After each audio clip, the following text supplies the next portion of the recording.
Okay, so people, you are now going to join the YouTube live for Carmen's talk. Para hacer eso, primero tienes que desbloquear el dispositivo. Okay, there we are. Okay, so now we are live in YouTube. So welcome everyone again. So today we have another IPARCOS seminar by Carmen Sánchez Contreras on the Rotten Egg Nebula. And well, let me just give you a short introduction to Carmen's bio. So she actually is a Complutense University graduate. Then she did the PhD at the Observatorio Astronómico Nacional. And then she moved as a postdoc to the JPL, the Jet Propulsion Laboratory in Pasadena. And she was there for, I think it was 2 years before you changed contract to Caltech, to the astronomy department in Caltech, to work with the Owens Valley Radio Observatory Group. And then in 2005, she moved back to Spain at the CSIC.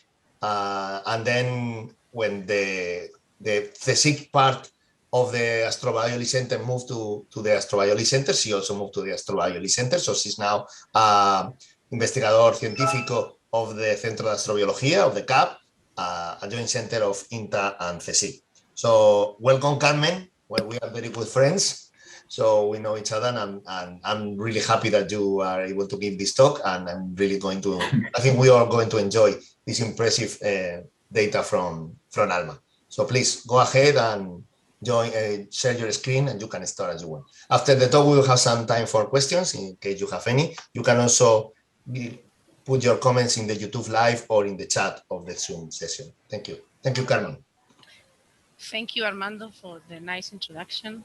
Can you hear me well and see my screen? Yes. That's perfect. Okay. Yeah. Okay. Okay, good. So, yeah, thank you very much for inviting me to give this seminar and to giving me the opportunity to share with you some of my research on evolving stars. So this talk is going to be about OH231.8, this object here, also known as the rotten egg, which is an AGB star that has started a spectacular transformation towards the next planetary nebular stage, in which the spherical symmetry is broken and the high-speed collimated outflows develop. So the rotten egg is just one of the nicknames of this well-known object, and it is simply due to a particularly high abundance of hydrogen sulfide in its envelope. So in this talk, I will present a short summary of our two most recent works on this subject based on ALMA observations with high angular resolution. These studies are aimed at characterizing the molecular envelope of this object, its structure, the kinematics, the physical conditions, the chemistry, etc., at different spatial scales, from a few tens of AUs from the center to the tips of the lobes that reach out to about a third of a parsec or so. So I will mainly focus on this last paper we are working on right now, where we present ALMA maps of the central nebular region with the highest angular resolution that is actually currently achievable at millimeter wavelengths. So in this study, we dissect the central nebular regions of this object, which have been concealed to date, and report on the discovery of a compact rotating disk. This is important because rotating structures are invoked by most planetary nebula shaping theories, but direct confirmation, empirical confirmation, is very difficult. So in particular, this is the first confirmed detection of a rotating disk in a pre-planetary nebulae with massive bipolar outflows. So I will also briefly describe the observations or the main results obtained from this other paper from our previous work, also based on ALMA observations, but I will just discuss this as a sort of a standard introduction to the object, but I'll skip most of the in-depth analysis presented in this publication. So let me start by reviewing the very basics of the evolution of low to intermediate mass stars from the AGB to the planetary nebula phase. So in this plot, we can find a representation of the main late stages of the evolution of stars with masses typically between 1 and 8 solar masses. So the AGB stage, the planetary nebula phase, and the transitional phase known as the post-AGB or pre-planetary nebula phase. So OH231.8 is an AGB star. So it is located here in the diagram, in the HR diagram. So, and as you know, AGB stars are cool and luminous, and most importantly, they lose mass in the form of a dense, slow wind. This wind forms a circumstellar envelope around the star that is mainly made up of cold molecular gas and dust. So on the AGB phase, the mass loss rates typically range between 10 to the minus 8 solar masses per year to 10 to the minus 5, but in some cases actually it can go up to 10 to the minus 4 solar masses per year also. So as you can see in this image here, for example, the envelopes around AGB stars are roughly round and have typical expansion velocities of about 10-20 kilometers per second or so. So the beginning of the post-AGB phase is marked by a substantial drop of the mass loss rate that is followed by the progressive warming of the star, of the central star. So at the end of this fast transition, which happens, as you can see here, in about 1,000 years or so, the central star is hot enough as to fully or almost fully ionize the surrounding envelope. And now we refer to this nebulosity as a planetary nebula. Okay? So one striking aspect of the late evolution of this type of stars, sun-like stars, is the change of nebular morphology in the transition from the AGB to the planetary nebula phase. So this is a collection of HST images of planetary nebulae, and as you can see, planetary nebulae display a puzzling variety of morphologies. We have bipolar planetary nebulae, multipolars. We also observe kind of spiral-like features or point symmetry, jet-like features, etc. So all these complex morphologies, which are not expected a priori, given the rounded shapes of the AGB, of the precursor AGB envelopes, are telling the story of a remarkable nebular metamorphosis in these stages. So if we go even to earlier stages during the post-AGB or pre-planetary nebula phase, we find similar or even more prominent non-spherical morphologies, as you can see here. In addition to that, from spectroscopic studies, we know that the lobes of most pre-planetary nebulae are expanding with very high velocities of hundreds of kilometers per second. So at present, actually understanding how the slow and roughly round envelopes around AGB stars become this kind of objects, planetary nebulae, with obviously non-spherical symmetries and very fast outflows, is one of the biggest challenges in the field. And although there is not full consensus on that, the primary agent for breaking the spherical symmetry is believed to be is fast and high collimated jet-like winds that are ejected in the late AGB phase or early post-AGB phase that actively carve out the bipolar lobes in the previously ejected AGB envelope, right? So the nature of the central jet engine is poorly understood, but most theories require a central binary system to assist in the production of these collimated fast winds. The direct detection and characterization of binaries in pre-planetary nebulae is very difficult, particularly in the youngest objects, because these still have large amounts of dust surrounding their cores. However, if binaries are systematically present in pre-planetary nebulae and play a leading role in wind shaping, we should begin to identify certain structures that are expected to form as a result of the mass transfer from the AGB star to the ancient companion. For example, rotating circumbinary disks or other imprints that are left in the precursor AGB wind. Of course, this kind of observations should be made at long wavelengths to be able to penetrate to the central regions that are very obscured by dust at short wavelengths, and also with the sufficient angular resolution and sensitivity. So this, in many cases, means ALMA. Okay. Well, together with pre-planetary nebulae, which are observationally recognized by prominent spherical nebulosities surrounding a post-AGB star, there are a few objects that show planetary nebula-like morphologies and fast outflows that have AGB central stars, um, indicating that the onset of asymmetry can begin while the central star is still on the AGB phase. So it is important to characterize these kind of objects. And the best example of this class of object is OH231.8, this object here. So this is a major reason for studying this object in detail, and because it might be key for proving in the infancy the physical processes that produce asphericity. So, as I just said, well, this object is a very well-known bipolar nebula around a Mira-type variable that is a mass-losing AGB star that is named QX-POOP. And QX-POOP is not alone at the core of OH231.8, but it is part of a binary system with at least one companion, which is a main sequence star, and that probably has something to do with the early nebular evolution of this object. So the stars are not directly visible because they are deeply enshrouded within a large amount of dust in the central regions of the nebula. And for that reason, the orbital parameters are unknown. Okay?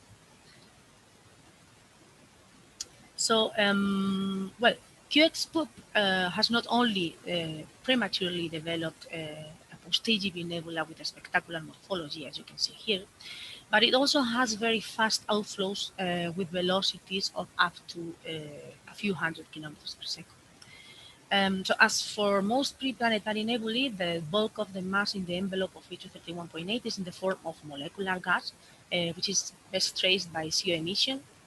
You can see a map of the integrated intensity emission of CO here to the right.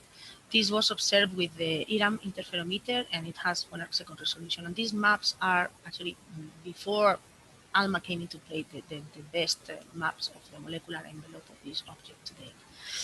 So based on these maps, we identified two major large-scale components. Right? There is a dense equatorial structure that is expanding at low velocity here at the center, and then there is a highly collimated bipolar outflow with deep projected expansion velocities that increase linearly with the distance from the center up to a few hundred kilometers at the tips of the lobes. So the linear distance velocity relationship observed in the CO outflow is clearly seen in this position velocity diagram that I'm showing here in the right panel. For those of you who are not familiar with this kind of representation, this is just equivalent to a long slit spectrum, right, along the axis of the nebula. And it's useful to see the kinematics of the objects, right? So the linear velocity gradient, which is indicated here by the red line, is very common in pre-planetary nebulae and is interpreted as a result of a sudden interaction between collimated fast winds on the pre-existing slowly expanding AGB envelope. So it represents kind of a ballistic or near ballistic expansion in which the ejections with the highest velocities have reached out to larger distances. Right? So from the linear velocity relationship that we observe in the outflow, we derive a kinematical age of 800 years. So this means that probably that interaction happened 800 years ago or something like that. But it was of a very short duration, probably less than 100 years or so.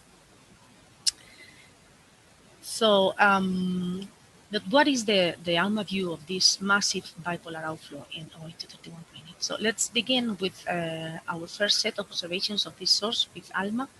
As I mentioned before, the results from this study are published, and now I will concentrate on summarizing only our major findings, and in particular, I will describe or I will focus on the structures that are more relevant to the new discoveries that we present in the second paper. Okay. So this is a summary of the observations with ALMA. Well, in case some people don't know what ALMA is an interferometer that consists of a large array of 12-meter antennas with baselines of up to 16 kilometers. There is also an additional compact array that includes a few other antennas of 7-meter antennas, but the compact array was not used in any of these works I'm presenting today. And well, ALMA is located in Chile, and it works in the far infrared to the millimeter wavelength domain. And at present is the best interferometer of its class. It has very high sensitivity and high angular resolution, down to 15 to 20 milliarc seconds of these wavelengths.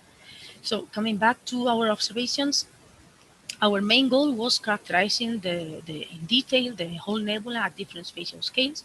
So we mapped the continuum and also the molecular line emission from a large number of species with 0.2, 0.3 arc-second resolution, which is about 5 times better than the best interferometric maps that we already published and we saw before. So before showing you the data, let me give you a preview or a spoiler of our main results. So we obtained the most detailed and accurate description of the overall structure and kinematics of this object, as I said, including also the equatorial regions that were previously unresolved. Although I will not discuss this here, but also for the central parts of the large-scale nebula, we obtained for the first time also very detailed maps of the density and the temperature from the analysis of multiple transitions of one of the molecules that we observed. This is important because it's not, we don't want to constrain only spatial kinematics, but we want to derive physical properties to be put in front of wind interaction hydrodynamical models, for example. So these objects, these observations also unveiled the presence of several new nebular components that were previously unknown. In particular, one of these components, which we call clamp S, which is here, marks the position of the central AGB star that was unknown. Unexpectedly, clamp S doesn't lie on the equatorial plane of the large-scale nebula, but it is clearly displaced towards the south along the symmetry axis of the nebula. The other new component that we discover in this work is this compact bipolar outflow that emanates from clamp S. And in terms of structures, I think the take-home message from this data is that the molecular outflow structure is much more complex than previously thought. There is a collection of substructures that some of them are nested, as you can see here. In some cases, they have slightly different orientations, and all this suggests a complex formation history. So in addition to the new nebular components, we also detect for the first time a couple of molecules, methanol and salt. Our methanol detection is also first detection in AGB stars in general. So this is the list of all the molecular transitions detected that we identified with ALMA. And observing many molecules and different transitions is important, even if the main interest of your research is not studying chemistry. And this is because different species and transitions selectively trace different components of the outflow. So it is very useful to observe these different transitions to isolate these substructures that can be present in objects with a complex architecture such as this one, such as OH-51.8. So before showing you some of the molecular line maps, let me quickly go through the continuum map. The continuum emission in OH-31.8 is due to dust thermal emission that, as you can see here, arises in an extended kind of incomplete hourglass-like structure that is formed by two opposing lobes that join at the center, forming what we call a pinched waist or something like that. And well, the continuum emission correlates very well with the near-infrared image of the scattered nebula that is shown here. And both trace the dust distribution, so this good correlation was somehow expected. So inside the extended hourglass component, we identify a compact clamp of emission coincident with, well, that we refer to clamp S, as the one that I mentioned before already. And this clamp marks, as you'll see in the next slides, also the position of the AGB star. So in these observations, sorry, clamp S was especially unresolved. So we propose this could represent a dusty cocoon or a disk or a shell, but with a radius smaller than about 60 joules or something like that, and that it was surrounding QX. So except for clamp S, throughout the nebula, the hourglass continuum nebula, the continuum follows a frequency power law that implies that there is a dominant contribution by optically thin dust with about 75 Kelvin or so. This is consistent with previous studies. At clamp S, the spectral index of the continuum is different, is 2, and is indicative of a population of warm large grains in the vicinity of QX point. The formation of millimeter-sized dust particles is not well understood in these objects, but it is actually observed in an increasing number of pre-planetary nebulae. So it's been suggested that maybe long-lived stable structures such as rotating disks perhaps could be the only way to promote or to enable grain growth to these large sizes. So now let me show you some of the molecular line maps that we obtained in this first work. So here on the left, there is an integrated intensity map of the CO emission to be compared with the HST two-color composite image of the optical nebula. So both images show now a comparable level of detail in terms of structures, but of course, ALMA also provides spectral resolution, so we can now study the kinematics of all these structures and substructures and use that information to try and understand how they form. For example, let me draw your attention to these two faint toroidal structures that are seen in the HST images towards the central parts of the nebula. So we detect the counterpart, the CO counterparts of these structures. They are indicated here, but you can see them better here. And our data, so that would be the signatures of those features. So what we can see by studying the kinematics is that contrary to what one would think based on the HST images only, these are not equatorial toroidal structures, but they are more like hollow, thin-walled ellipsoids that are radially expanded. So I will not spend more time on this, but I just want you to keep the message that kinematics is really important for obtaining a realistic view of the nebular structure and the nebular formation history of these objects. So back to this slide, let's focus now on the axial position velocity diagram that I'm showing here to the right. So the nebular complexity of OH231.8 can be guessed already from a quick look at this diagram where some of the features that we have identified are indicated. Our data corroborate, of course, the overall linear velocity gradient along the lobes that I already mentioned, and that is consistent with a sudden, very brief interaction between a fast collimated wind and the previously ejected AGB envelope that happened 800 years ago or so.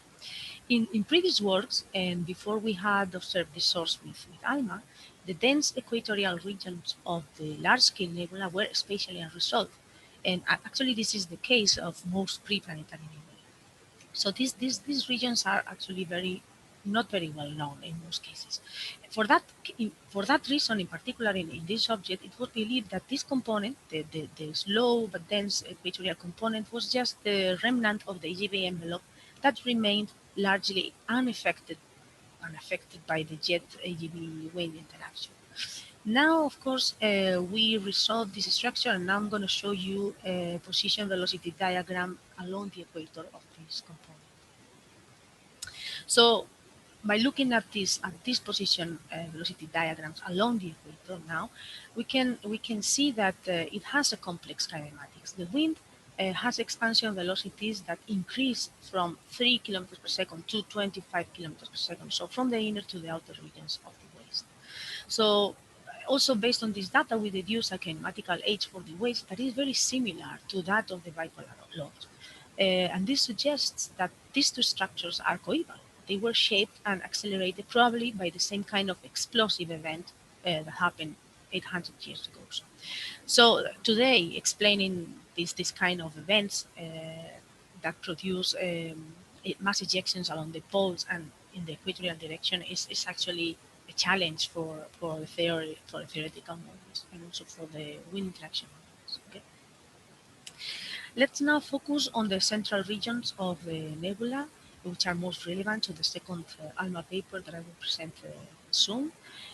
So here we discovered two main structures: a compact parcel of gas and dust that surrounds the mass-losing star. This region we call clamp S is selectively traced by certain species, including sodium chloride, as you can see here, but also others. Right? So these species and the high excitation transitions that we found that were selectively traced in clamp S are indeed well-known tracers of the inner wind regions of mass-losing aging stars. So this corroborates actually our initial guess based on the continuum data that this clamp actually harbors inside the aging star. There is also a compact dipolar outflow that is emerging from the position of the AGB star that is in this case selectively traced by SIO by this molecule. Okay, unlike the large-scale CO outflow, right? The large-scale CO outflow, this one is, as you can see here, quite symmetric with respect to the equator, the position of the star, and it is much slower. It is quite slow. The velocities are never above 20 kilometers per second. And it is also younger. The inner regions of this wind are only 100 years old or so. So finally, to finish with this, with the first paper, let me just show you the map of the methanol lines. As you can see, this is another molecule like SIO traces this compact bipolar outflow. It also traces some other regions in the large scale outflow. Okay, and well, this is the reason why methanol is tracing and SIO is tracing the outflow is because these are refractory species that get stuck to the dust grains, but can be returned to the gas phase by the passage of shocks. Right? So to finish with paper 1, this is well, I think this is the general take-home message from this paper, without entering into details. But the message or the main conclusion is that nebular shaping seems to be more complex than inferred from lower angular resolution studies. So one has to be careful with that. In this case, the wind collimation gene is still, or again, active at the core of H232 but maybe the wind shaping mechanism has changed. I mean, it wasn't the same probably when the large-scale nebula was formed and now. Okay, and this is based on the large differences between the large-scale nebula and the most recent bipolar ejections. So let me just move now to the our second study of H232 which is presented in a paper that will be submitted soon. So this is a summary of our new observations, and so with the goal of dissecting the central regions of H232 and also with the hope of finding clues to understanding nebular shaping in this object, we decided to map again OH to 31.8, but with factor 10 higher angular resolution. So with a resolution that goes down to 30 AUs or so.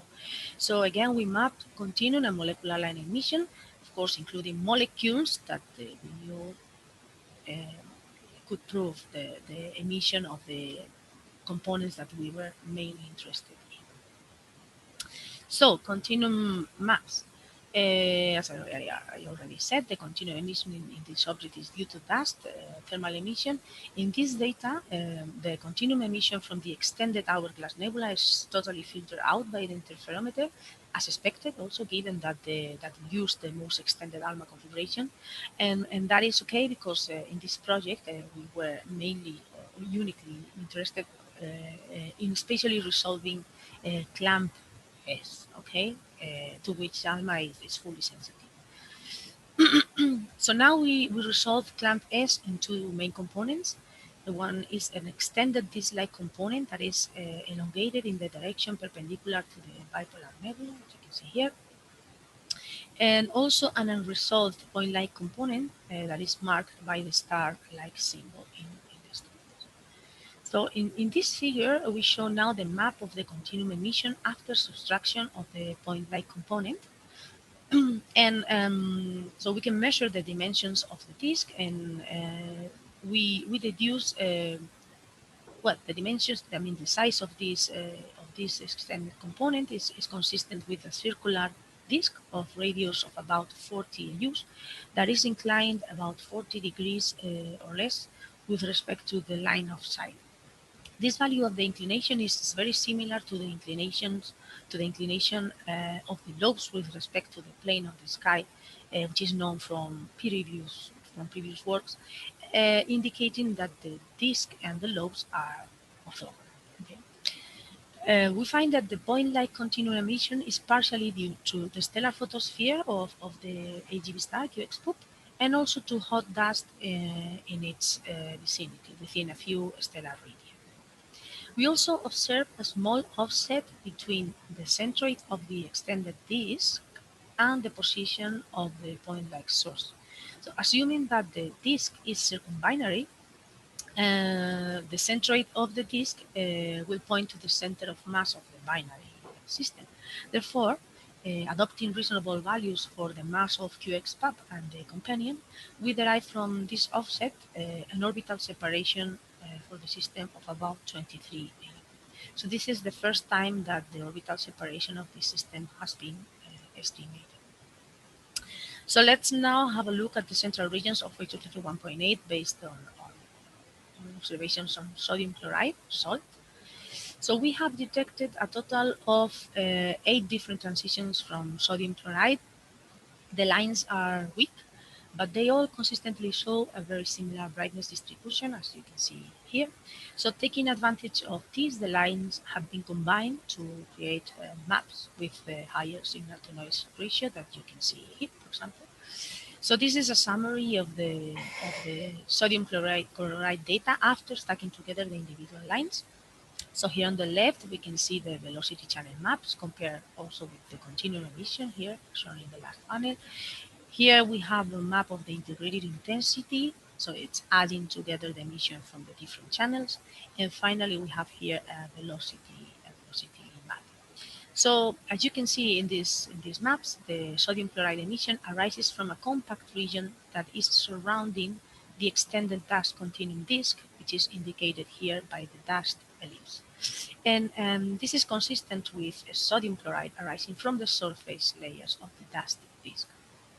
So now, what is the kinematics of this region? Well, we find that the layers of the disk are in rotation. This is clearly seen in this velocity map. Note the large velocity, the remarkable velocity gradient along the equator here, right? That shows that the emission from the east side of this structure is redshifted, but the one to the west is blue shifted. So considering that the underlying structure is a disk perpendicular to the outflow, this gradient can only be due to rotation. Rotation is also apparent in the position velocity cuts along the equatorial direction at different offsets that you can see here in panels A, B, and C. So here the east to west velocity gradient that is marked by the arrows indicates rotation velocities in these regions of about 4 kilometers per second. In addition to rotation, there is also expansion in the disk. That is, you can see, for example, in this again, this is a position velocity cut, but along the axis here. So this gradient is indicating that there is expansion in this disk, but the expansion velocity is actually quite slow, quite low. It's only of about 3 kilometers per second. So, we have modeled the sodium chloride emission to better constrain the geometry and the kinematics of the rotating disk. So this is a schematic representation of the geometry adopted in our model that, as you can see here, reproduces reasonably well the data. So here's also a summary of the parameters of our best fit model. Note, for example, the high densities in these regions that result in a total mass in the disk surface layers of about 2 × 10⁻³ solar masses.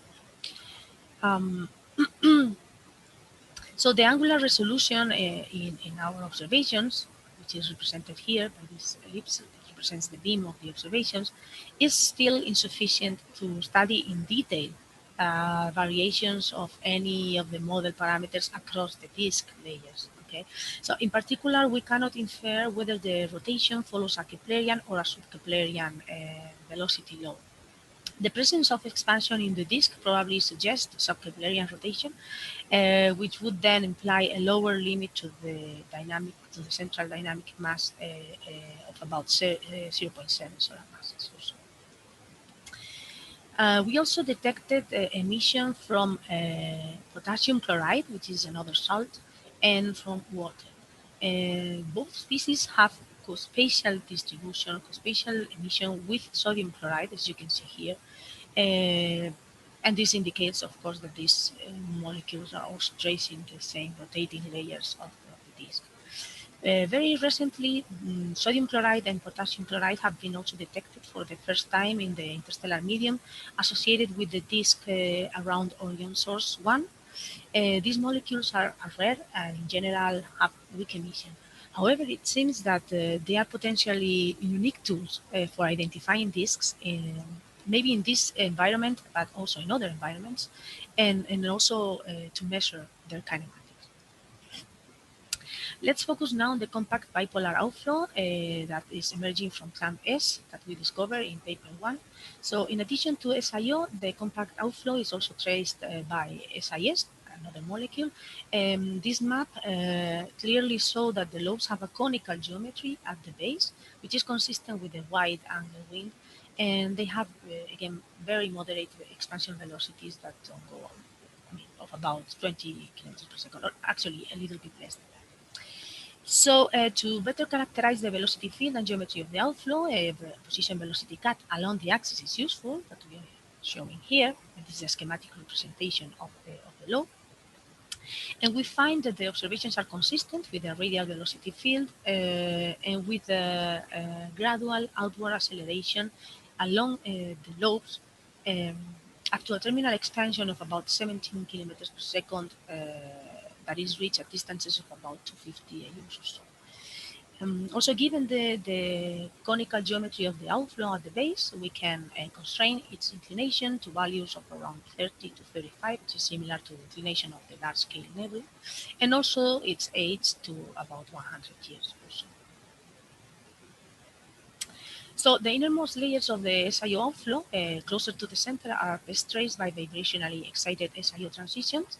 In these maps, we can see that the SiO outflow runs kind of inside of the rotating disk. The kinematics is predominantly expansive, but the signature of rotation is also appreciated, particularly in regions close to the equator. As you can see here in this velocity map, the signature of rotation is precisely this S-shaped contours in the velocity map that indicates that this part is overall redshift. Okay? So the presence of rotation is somehow expected, well, given that the SiO and the sodium chloride emission are co-spatial at the base of the outflow. So kinematics probably is also similar in these regions. So some results to finish. Well, in OE 231.8, we observed sodium chloride on the surface of the dust disk, that is, beyond the region of massive dust formation.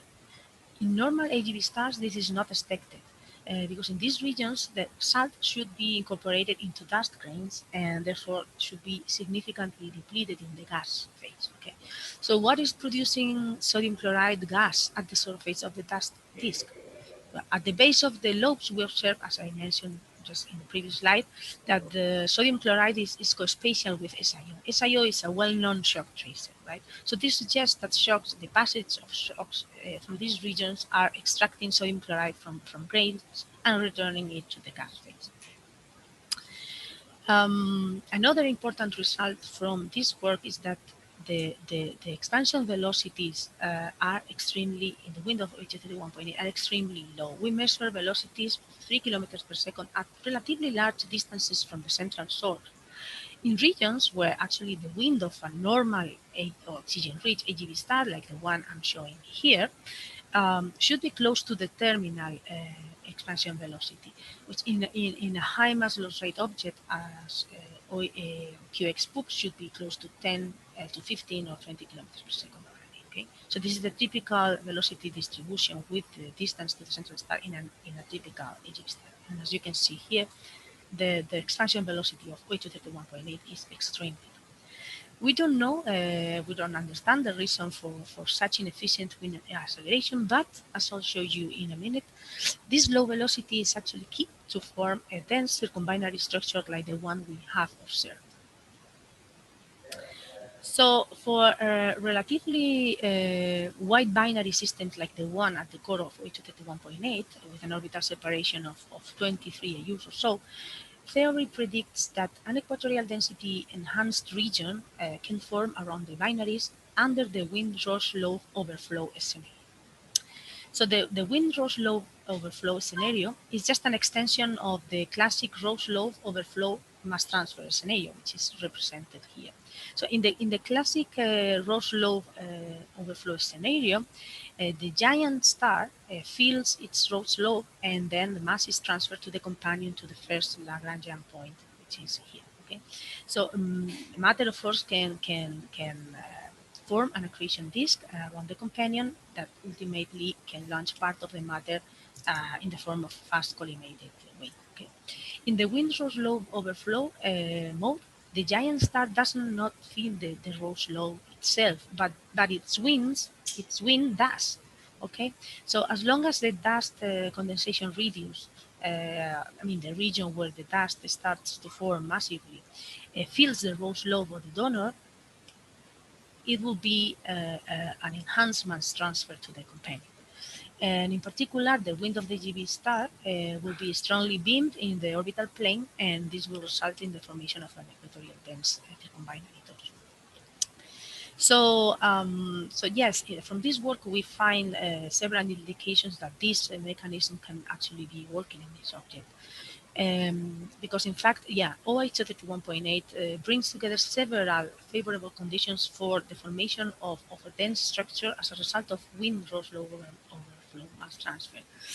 For example, the extremely low expansion velocity that I already mentioned, but also the presence of a very massive companion of about 2 solar masses, and also the comparable size of the dust condensation radius to the Roche-Lowe radius. Okay. So, as shown, for example, in a recent work by ALMA et al., these are key parameters for effective mass transfer to the companion and the eventual compression of the AGV wind on the orbital plane. So, these you can see here, for example, the equator to pole density contrast as a function of the wind expansion velocity relative to the orbital velocity for a series of models or simulations of Windrosh-Lowe overflow mass transfers, and you can see as long as you have, this is for different values of the dust condensation radius compared to the Roche-Lowe radius, but in any case, when you have very low expansion velocities, there is always a very large density contrast between the equator and the poles. That means that you form a dense equatorial structure. So, to finish, the compact SiO outflow. It doesn't have very extreme properties. It is low, so maybe it's simply the result of the confinement of the ongoing AGV wind by the dense storms. Okay. Note that there are no signs of fast ejections in OH31.8 at present. Therefore, accretion on a compact object is not needed to explain the launch of the SIO outflow. But this wasn't the case 800 years ago when the first probes of the large-scale nebula were shaped and were accelerated. So something has changed recently. So maybe, we don't know what happened, of course, but maybe the accretion disk around the companion has been destroyed in recent times for some reason, or maybe the disk is still there, but O231.8 is now in a low accretion rate state, in which the disk around the companion is steadily building up its mass, but there is no effective disk to companion accretion and no effective jet launching. These kind of things are observed in other objects, in other environments, in young stellar objects like Fu Orionis, and also in other binaries where the accretion actually can be episodic. Okay. So that's all, and well, these are the conclusions from paper 1, from paper 2 mainly. I would like to finish just with a few words, general words, saying that, well, as always happens when it comes to ALMA observations, we are left probably with more questions than answers. But I would like to stress that ALMA is a unique tool to investigate these objects, to recover their mass loss history and the series of events that result in the current nebular shapes. And very importantly also, it's a unique way to penetrate to the deep envelope regions where all the agents of wind collimation operate. And we should remember that this is what actually drives the evolution of the objects. So, well, I leave here the conclusions of the second paper, and I'm happy to take any questions now. Thank you, Carmen. Thank you very much for your talk and the very impressive data and detailed analysis of these observations. So now we have time for questions. So please, if you have any question for Carmen, you can raise your hand or just directly speak out as you wish.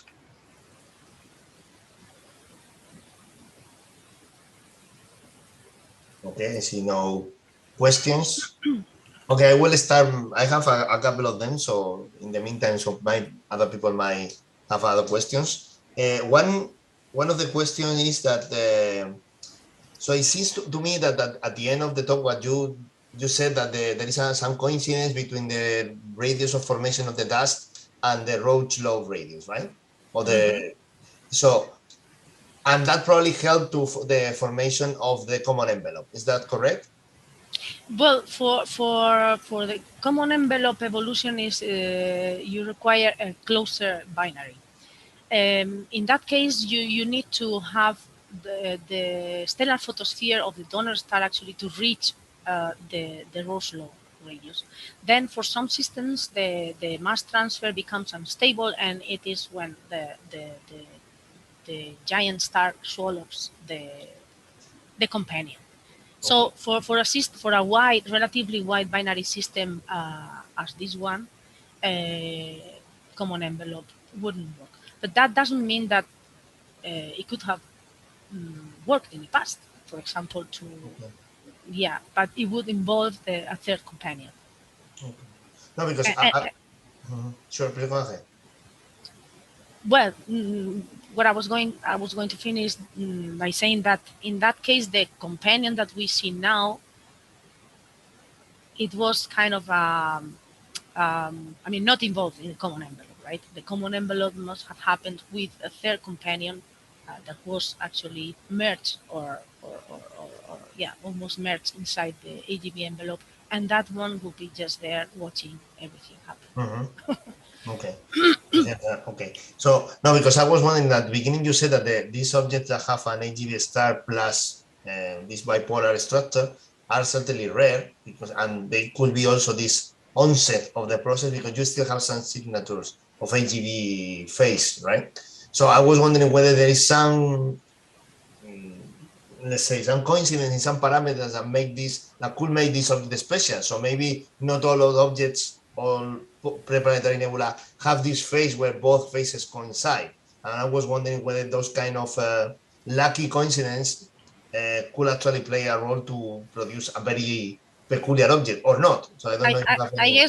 I guess what you're saying is that how many more objects like OH31 are there? Well, maybe it's not that, but I think that that is yes. I mean, what is so special about this object that is already launching these fast bipolar outflows and everything while being on the AGB phase? Yeah. There are a few other. I mean, not too many. I mean, I think there are 2 more objects with fast outflows, but that are IHB stars, but are not as prominent as this one in any case. Okay. But I mean, observations are still incomplete. But this is something we don't understand, to be honest. When you look in enough detail, all objects are peculiar, right? We don't know if they are peculiar because they are peculiar. I mean, they have you know the properties of the binary stars at the center are not very common. I don't know, but they could also be peculiar because they are just in a very brief stage of the evolution, and then of course you will only catch up a few of them doing this. We don't know. And my last question is: you said at the beginning that the clamp S is offset from the equatorial torus, but is in the aligned with the jet. But in principle, you only have a projection of that, right, on the sky. So it could be, I mean, behind or away from us relative to the jet, right? Do you have any other indication that tells you that actually clamp S is aligned on the jet, or it's just because it's a, I mean, it's the most likely explanation? The simplest one. Yeah, we don't know if it is aligned, but yeah, it's the most simple explanation. I mean, it is aligned along the symmetry axis of the nebula in the plane of the sky. I mean, in the projected in the sky. Of course, it could have a different inclination, but you know, we find several substructures here, and all of them actually have more or less the same inclination with respect to the plane of the sky. So yeah, you have it wouldn't like, for example, if the SIO bipolar outflow is, as it seems, emerging from clamp S, the SIO outflow also has the same inclination with respect to the plane of the sky as the large-scale nebula. Okay. So, I mean, yeah, it's okay. I see your point. That you also have the inclination information, so that kind of geometrically locate the position of the clamp S. Okay. Yeah, but what is surprising in any case is that it's not located at the center of the large-scale nebula. This is something that we give possible explanations to that, but it's not clear at all. Okay. Nothing is clear about this object, by the way. It's getting more and more clear, I would say. Not only not clear to me, but like I've been in a meeting, you know, specific for this kind of objects last week, and everybody is always like wondering, oh, but then how? I mean, what about this object? How this happened? What about this and that? And so nobody knows anything about this one. Okay, I mean, we know observation. It is very well characterized, right? But, that's for sure. But now to bring this to theory and to recover everything, you know, happen is not so easy. Okay. Okay, thank you, Carmen. Thanks a lot. Any other question for Carmen? Again, if you don't know how to raise your hand, you can just speak up. No problem. So if not, let's thank Carmen again. You can clap your hands or also within Zoom, as you know. Okay, I see some people now clapping. That's great. So thank you again, Carmen, and thank you everyone for joining the IPARCOS seminars. We'll have another one next week, and we'll keep you posted through the SEA or the local distribution list within IPARCOS and the UCM. Okay, so thank you again, Carmen, and have a good day and a good weekend. Thank you. You too. Bye-bye. Bye-bye.